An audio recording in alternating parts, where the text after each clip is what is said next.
It's Friday, October 13th, 2017. This is JournalTV and I'm Jerry Clark. It's time for the news.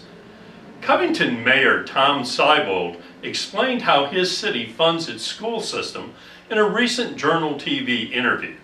And then he added in a few notes about other important city moves.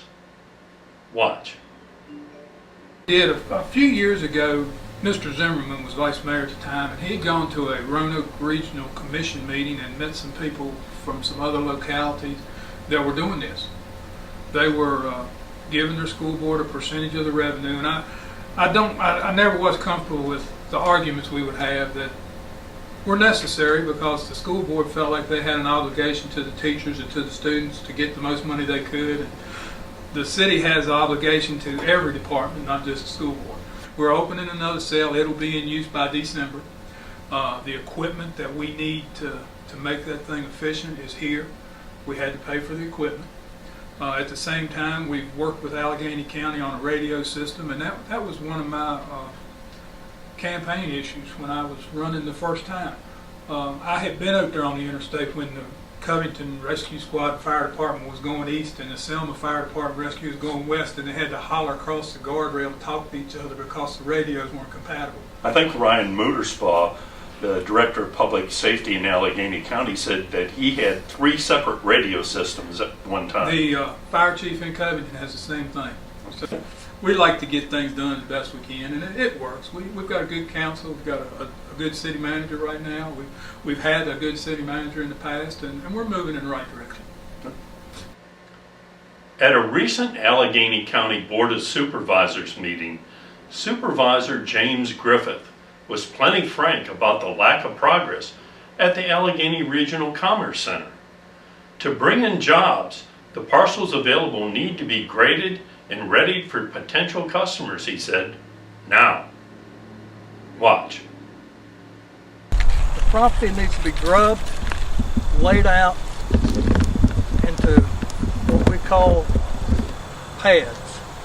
Not concrete, but pads being landscaped where someone can come in, look at the property, and we got something to sell. Right now we have brush and nothing to sell. And we'll be right back.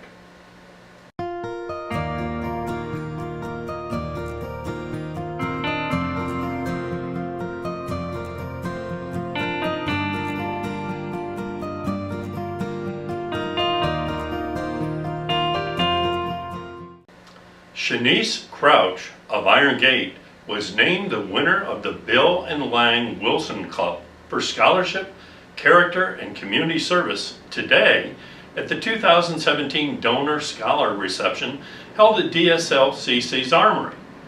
$270,000 in scholarships were recently awarded by the DSLCC Educational Foundation. Listen.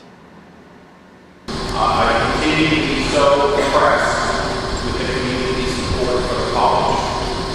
DSLCC is a special place with special people, and I know that the college is held very closely with many of you as a true asset in this community. I would like to thank our donors for your generosity. Your financial support is the reason why DSLCC offers an outstanding education at a very affordable price with market-driven programs. I would be remiss if I would not also thank our incredibly generous donors who inspire our work every day. I have yet to experience another group of people with bigger hearts and more authentic, caring, and compassion and support for a substantial mission, a mission that truly impacts every one of us here in this room. Because of you, we have awarded a record-breaking $270,000 for scholarships for this academic year alone. I think that WestRock just announced that its Covington mill will begin a planned 10-day outage on October 14th, primarily for its number 2 recovery boiler. W&L Assistant Professor of Chemistry and Biochemistry, Kyle Friend, has received a $100,000 grant from the Jeffress Trust Awards Program. His research project uses embryonic stem cells from mice to understand how genes are regulated as the stem cells begin to differentiate. The Vision 2025 Corridor Curb Appeal Committee has introduced a new project, cutting back litter, cutting back brush and foliage, and partnering with homeowners on the entrance corridors to Clifton Forge to help paint porches and exteriors.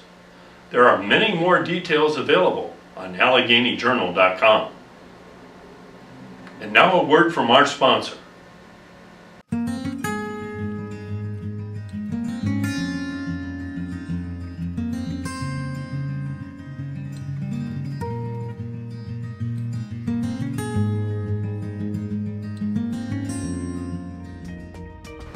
Let's take a look at some upcoming events.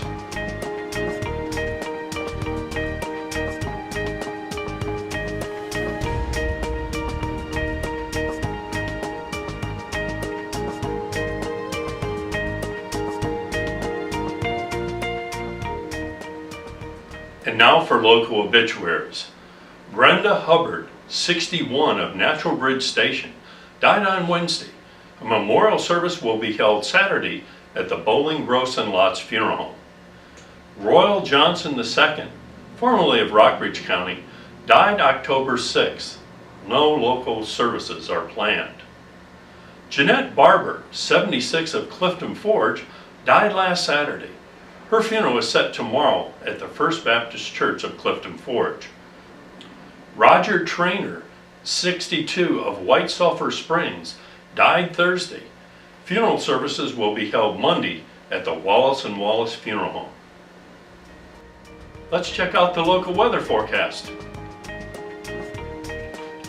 On Saturday, it should be partly cloudy with patchy drizzle, high of 80 and a low about 56. On Sunday, partly cloudy with isolated showers, high of 83 and a low about 47. And on Monday, partly cloudy with isolated showers, high of 69 and a low about 38 degrees. And that's the way it is on Friday, October 13th, 2017.